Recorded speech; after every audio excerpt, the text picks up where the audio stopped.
Ma confiance a été grandement détériorée. J'ai également de grandes craintes pour la suite vis-à-vis des impacts financiers que cela aura. Je parle principalement du Pinel parce que celles du délai de livraison, on les a assumées en demandant à nos familles de nous aider, donc ce qui a encore impliqué beaucoup d'impact moral.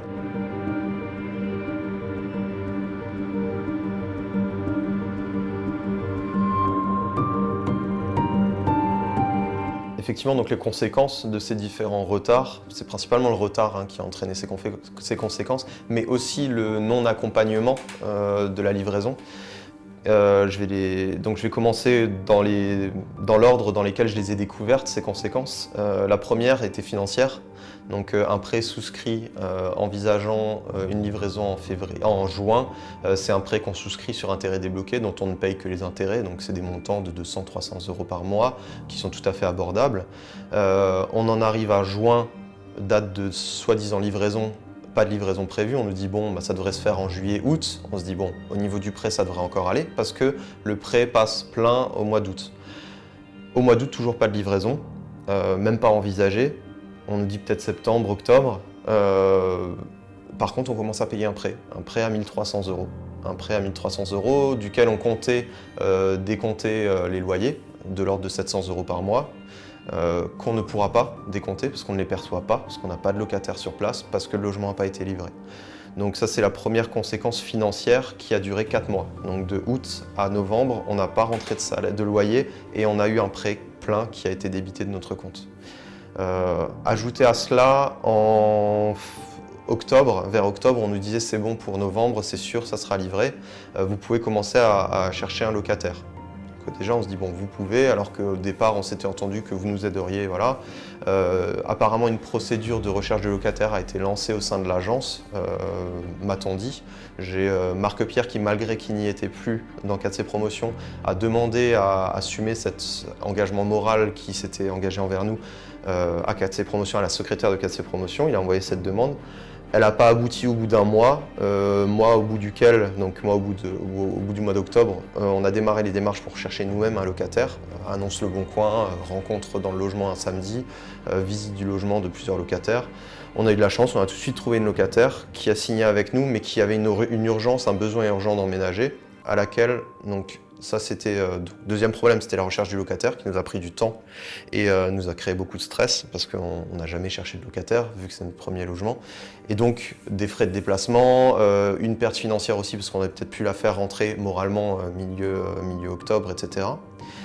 Début novembre, donc elle rentre dans le logement sans forcément avoir de bail parce qu'on n'avait toujours pas signé la livraison. Donc déjà je me sens pas très bien dans mes pompes parce que je fais quelque chose, je ne sais pas si j'ai le droit de le faire. Donc de là à mi-novembre, la locataire, arrêtez pas de nous appeler, a dû subir les interventions et les intrusions dans sa vie privée de personnes venant faire des travaux parce que le bien n'était pas fini. Alors c'est sûr que la livraison n'était pas signée encore, mais bon, c'était quand même censé être fini en juin. Donc il y a eu énormément encore d'interventions durant début novembre et mi-novembre. Livraison. Donc, troisième problème, la livraison que j'ai dû signer avec une liste de réserves qui est quand même conséquente. Liste de réserves qui, du coup, faut suivre, il faut s'assurer qu'elle soit levée. Aujourd'hui, je n'ai pas signé de levée de réserve, donc officiellement, il n'y a toujours pas les réserves qui ont été levées. Si je reprends cette liste, je n'ai pas encore repris cette liste, mais je suis même persuadé par des preuves que j'ai lors de mes dernières visites qu'elles ne sont toujours pas levées. L'exemple étant la finition des volets, etc. Donc c'est toujours ce stress continu d'avoir un appartement qui n'est pas livré 2 ans et demi après la date prévue un an et demi après la date prévue de livraison. Et en plus de ça, une locataire qui continue d'être dérangée qui a continué après livraison d'être dérangée par des prestataires pour faire les interventions pour lever un minimum de certaines réserves qui devaient être faites. Et des réserves franchement typiques qui auraient pu être faites avant une livraison, par exemple des définitions de peinture, des définitions d'étanchéité volet roulant. Et on pose un volet roulant, on laisse un trou béant qui fait rentrer de l'air. Pour moi, c'est pas une livraison, c'est pas une réserve de livraison parce qu'il y a un accroc lié à quelque chose qui a été mis en place. C'est un appartement qui n'est pas fini. Et donc, après réflexion et après une année passée, je me suis rendu compte que j'ai signé la livraison d'un bien qui n'était pas fini, quoi. Donc cette liste de réserves, vous pourrez la regarder. Il y a quand même des réserves qui sont quand même assez énormes et qui pourraient témoigner du fait que ça peut être associé à une livraison qui n'est pas finie, quoi. Plutôt qu'à des réserves simples qu'on pourrait avoir, des petits accros de peinture, je n'ai pas d'autres idées, c'est le premier logement que j'achète aussi. Pour finir, la dernière conséquence qu'on a eue, c'était qu'on était censé être accompagné lors de la déclaration d'impôt 2019 pour la déclaration Pinel par 4C Promotion, chose pour laquelle on n'a pas du tout été accompagné par 4C Promotion. Donc la déclaration Pinel, on ne l'a pas faite en 2019 parce que c'est très compliqué. Le premier formulaire est très compliqué. J'y comprenais rien. Et en plus de ça, étant donné qu'il y avait les réserves qui faisaient que le logement n'était pas pour moi fini, je ne savais pas si je devais le déclarer ou s'il fallait que j'attende qu'on lève les réserves pour le déclarer. J'avais beaucoup d'interrogations sur lesquelles 4C Promotion ne m'a pas accompagné. Alors, je suis aussi responsable de ça dans le sens où je ne leur ai pas envoyé un mail avec toutes mes interrogations, mais par contre, on parle encore une fois ici du suivi après-vente, du sérieux d'une entreprise qui aide les personnes qui souscrivent un service auprès d'eux. Et là, très honnêtement, je n'ai pas été suivi comme il fallait là-dessus. Et donc, la déclaration Pinel, je ne l'ai pas fait en 2019. Je viens de faire une tentative de déclaration en 2020. Il se peut qu'elle soit refusée.